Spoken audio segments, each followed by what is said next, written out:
Good morning and welcome to this week's episode of the Friday Tech Roundup. My name's Ellie and as usual I'm going to try and cover off 5 pieces of tech news in as close to 5 minutes as I possibly can to hopefully change up your Friday morning.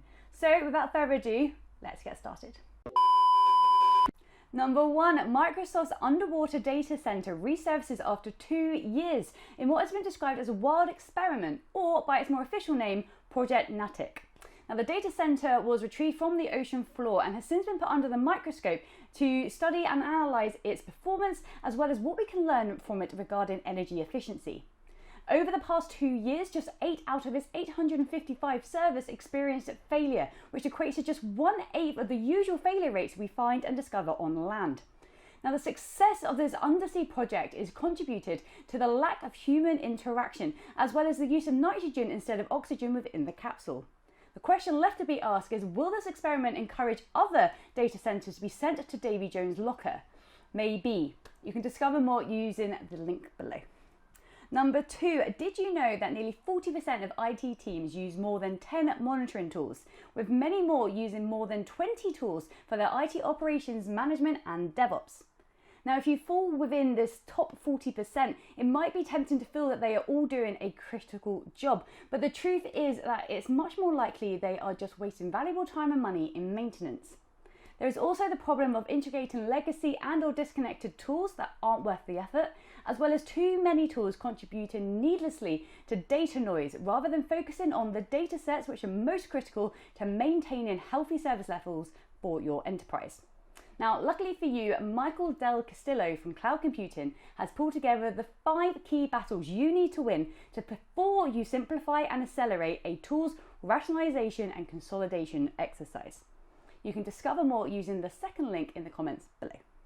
Number 3, Nokia, a name we haven't heard in the market for a while, has announced a number of new features for its Nokia Digital Automation Cloud, otherwise known as DAC, private wireless networking platform, including simplified integration with Microsoft Azure Internet of Things modules.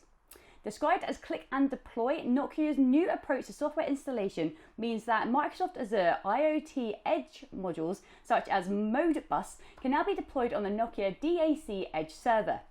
This announcement comes almost a year after Microsoft and Nokia went public with their first joint solution, a strategic collaboration aiming to accelerate transformation and innovation with the help of cloud, artificial intelligence, and the Internet of Things. You can read more about the new features below. Number 4, how confident are you in the data that you use? A recent blog by Russell Gammon shines light on how finance and tax teams are dealing with dirty data. Now, in this instance, dirty data refers to inconsistent, incomplete, or inaccurate data, with the biggest problem being that if relied on in the first instance, it can create multiple opportunities for error further down the line. Now, whilst finance and tax teams have very little control over the quality of the source data they receive, the point of ingest is the logical place to address the accuracy of digital record keeping and data integrity. Now, Gammon looks to automation as a valuable tool for scanning source data and flagging anomalies, enabling businesses to spend less time using faulty formulas and broken macros, as well as retracing mistakes back to the source. Gammon also argues that automation may give businesses the confidence they need to move away from spreadsheet-based processes and instead adopt dedicated compliance software and lean on data analytics to realize business gains. Now, whilst the blog is specific on the finance industry, I really do feel there are insights which any industry can take from this piece. So have a read and let us know what you think. Number 5, now today's last piece of news is actually dedicated to a couple of industry events which are coming up. The first of those is the IDC Virtual DevOps Conference, which is taking place next Thursday. This is a one-day event which is dedicated to the subject of optimizing DevOps for innovation at scale.